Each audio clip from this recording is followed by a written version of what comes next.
Isa pa? Okay na yan? Yan, ang deep fryer.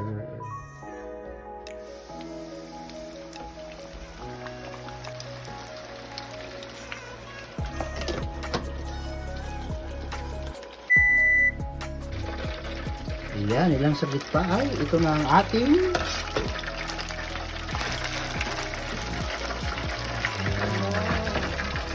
white chicken.